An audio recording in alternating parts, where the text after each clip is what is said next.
Débora Alfano, Fábio França, ontem, uma das notícias do dia, foram várias as notícias do dia, algumas terríveis, como, obviamente, a tragédia no litoral norte, que a gente vai continuar acompanhando, histórias horrorosas. Eu vi uma história absurda do sujeito que jogou um carrinho em cima de uma mulher no supermercado. Que coisa horrorosa. Mas prenderam o camarada daquela chacina também em Sinop, uma história terrível. Mas eu queria falar de algo sobre o que a gente tem que começar a agir. Tem que começar a agir. Tem que começar a pressionar. Tem que começar a reclamar. Tem que começar a se mexer. Está começando a virar bandalha.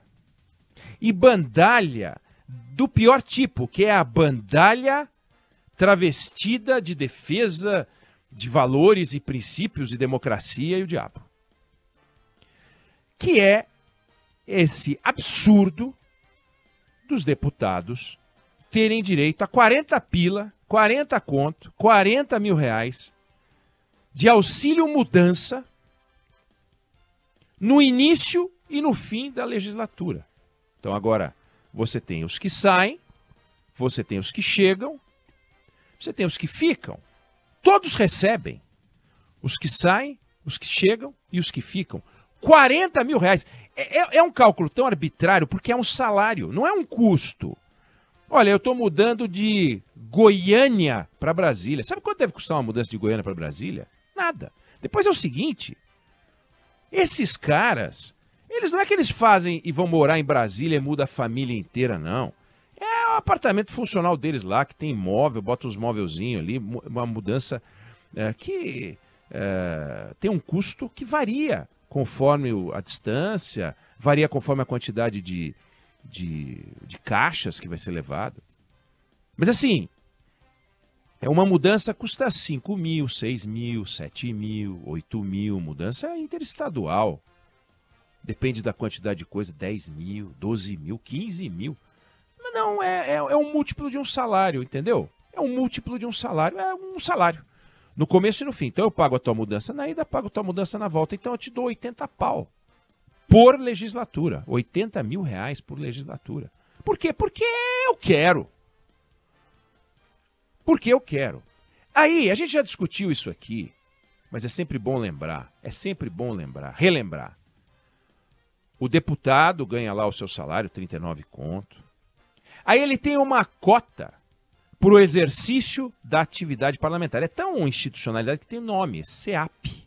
Cota para o exercício da atividade parlamentar. Aí tem passagem aérea.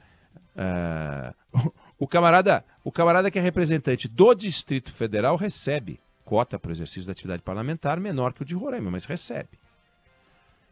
Aí tem passagem aérea, telefone, serviço postal, manutenção de escritório, pode alugar imóveis, taxa de condomínio, IPTU, seguro contra incêndio, energia elétrica, paga água e esgoto do camarada. Desculpa. Você muda de cidade pela sua empresa, muitos dos que nos escutam já foram transferidos de uma cidade para outra, de um estado para outro, até de um país para outro. E, obviamente, a empresa paga a mudança.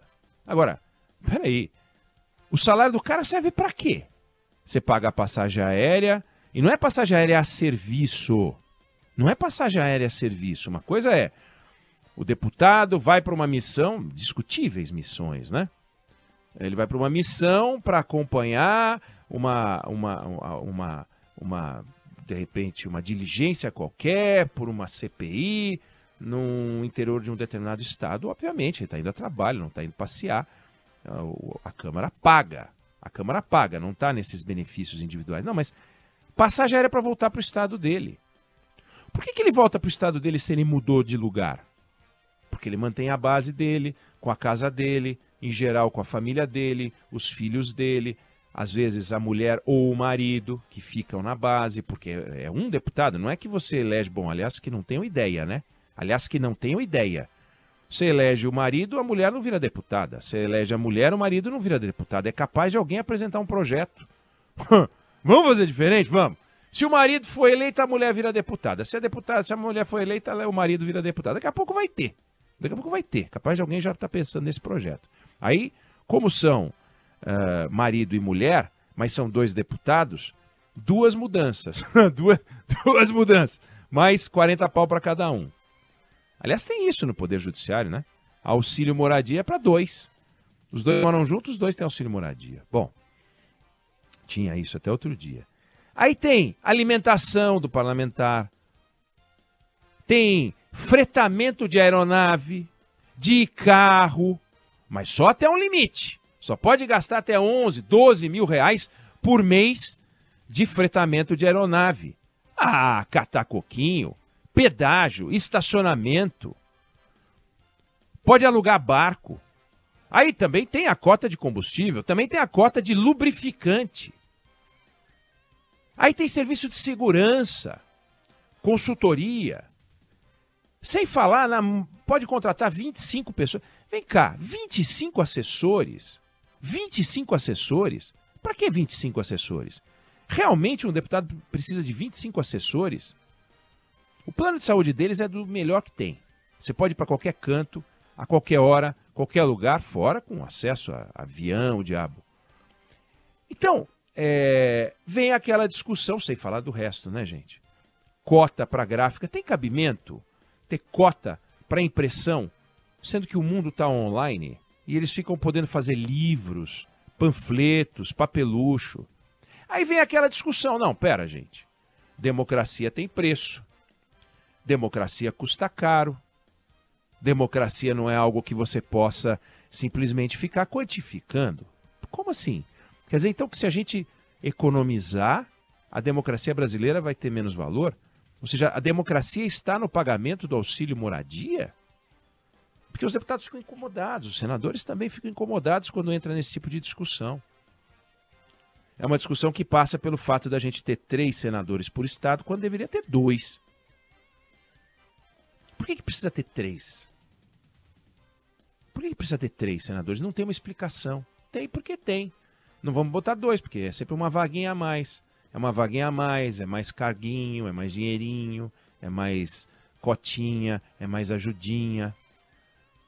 Por que a menor representação parlamentar tem 8 camaradas num estado pequenino? Não tem um deputado como nos Estados Unidos. Eu já falei isso aqui. Não acho que eu falei porque não tem nada de brilhante nisso. É óbvio. Por que tem que ter 8? É uma decisão. O júri são 7 pessoas. Um tribunal de júri tem 7. O Supremo tem 11. Na Suprema Corte nos Estados Unidos tem 9. São coisas que você arbitra. O júri poderia ter 5, poderia ter 9.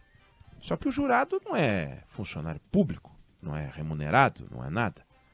Ele ganha um dia de trabalho. O jurado, ele presta um serviço social importante, público, da maior relevância. Por que tem que estar assim? Então, o Brasil tem o 2º congresso mais caro do mundo, só perde para os Estados Unidos. Ontem, no Jornal da Band, eu perguntava, mas vem cá, a França tem um congresso mais barato. A Alemanha tem um congresso mais barato. O Reino Unido tem um congresso mais barato. A democracia na França, na Alemanha e no Reino Unido são inferiores em qualidade, em densidade, em solidez que a democracia brasileira? Difícil acreditar que sim, né? Difícil acreditar que você tem um problema na França, na Alemanha e no Reino Unido porque eles gastam menos no Congresso do que a gente. É um absurdo o que a gente está vendo. Aí, ontem, quando essa notícia foi veiculada, obviamente procuraram a Câmara dos Deputados, né? Conta para nós. Câmara, Senado... Não, eles não querem se manifestar. Eles não quiseram se manifestar. Débora Alfano, Fábio França, ouvinte querido, ouvinte querida, eles não quiseram se manifestar. Eles têm obrigação de se manifestar, de dar uma satisfação. O seu Arthur Lira, Rodrigo Pacheco, fizeram o diabo para se reeleger. Sabe-se lá o que fizeram para se reeleger. Sabe-se lá o que Arthur Lira e Rodrigo Pacheco fizeram para se reeleger. Pacto com quem, como, em que termos? É de se perguntar, né? Mas por que eles não vieram a público? Olha, eu gostaria de vir aqui para explicar para os senhores por que a gente tem, no início e no fim do mandato, uma ajuda para fazer mudança. Por que a gente tem no início, por que a gente tem todos os meses um auxílio moradia? Por que a gente tem uma verba para contratar 25 caras na Câmara? Por que a gente paga combustível, lubrificante, barco, impressos variados? Por que a gente paga quando o deputado vai participar de uma palestra, de um simpósio? E mais, o auxílio moradia, eles criaram uma malandragem tão da sem vergonha. O auxílio moradia a gente noticiou aqui, né, Fábio? Que dobrou, né? Lembra? Sim. Saiu de 4 para não sei o que, para 9. Aí eles falam, não, a gente não aumentou o auxílio moradia, a gente aumentou o complemento do auxílio moradia. Ah, é? Na prática, os caras estão embolsando 9 paus. Inacreditável. Então, a democracia brasileira não pode estar na mão desse tipo de manobrinha. Todos eles ficam felizes. O cara da esquerda está feliz, o cara da direita está feliz. A turma que disse que veio para mudar, só se for mudar de estado, né, para pegar o auxílio, está feliz. Aí um ou outro fala, eu vou doar o dinheiro. Que diferença faz se ele vai doar o dinheiro ou botar no bolso? Saiu das contas, saiu do cofre, dos cofres públicos. Teve um aí que quis pagar de bacana, não, eu vou doar. Porque se eu deixar lá, sabe-se lá o que farão. Opa! O deputado desconfia que se deixar o dinheiro lá, a gestão do Congresso Nacional vai aprontar CPI neles. CPI neles. Aliás, nunca vi um pedido de CPI. Já vi pedido de CPI para investigar tudo. Agora, pedido de CPI para investigar os benefícios dos deputados, dos senadores, dos parlamentares no Brasil, vereadores, deputados estaduais, isso eu nunca vi. Aliás, fica aqui o convite para algum parlamentar propor uma CPI para investigar o abuso do uso dos recursos públicos, da apropriação dos recursos públicos pelos deputados e senadores, pelos deputados estaduais, pelos vereadores. Vereador. Ô categoriazinha de quinta, né? Esse tanto de vereador que tem no Brasil. Pra que esse tanto de vereador? Só para embolsar benefício, ganhar benefício e salários e... Sabe? O que a gente ganha com isso tudo? A democracia brasileira não está no número de vereadores que a gente tem. Não está no número de deputados estaduais, não está no número de deputados federais, não está no número de senadores, não está nos benefícios, não. Está na atribuição constitucional de cada um desses poderes. Está na atribuição constitucional de cada uma dessas figuras que têm um serviço a prestar. Mas o preço que eles cobram é muito do sem vergonha. É muito do sem vergonha. Imagina todo mundo hoje em dia, quando pode, pede algum tipo de serviço de entrega. Imagina se a taxa de entrega dos serviços de entrega fosse, sei lá, R$100. Você falava, não vou usar mais o serviço. A taxa passa para R$1.000. Eu não vou usar mais. Não, nós temos a taxa mais cara de entrega do mundo, a segunda mais cara do mundo, que é o que a gente tem. O custo cobrado pelos deputados e senadores, e olha, deputados estaduais e vereadores, como eu falei, para trabalhar para a gente é assombroso. É assombroso. Poderia falar isso do Poder Judiciário, mas a notícia do dia é outra. Poderia falar isso sobre o Poder Executivo, mas a notícia do dia é outra. E os parlamentares sempre se posicionando contra os abusos do Poder Judiciário, contra os abusos do Poder Executivo. Mas e os abusos do Poder Legislativo? Quando é que a gente vai botar um ponto final nisso? Até quando esses caras vão nos enrolar sugerindo que qualquer questionamento como esse que eu estou fazendo pode sugerir um questionamento à democracia? Não dá. Então, você pode concordar comigo, você pode discordar de mim, mas esse é o ponto de vista que eu tenho sobre essa história.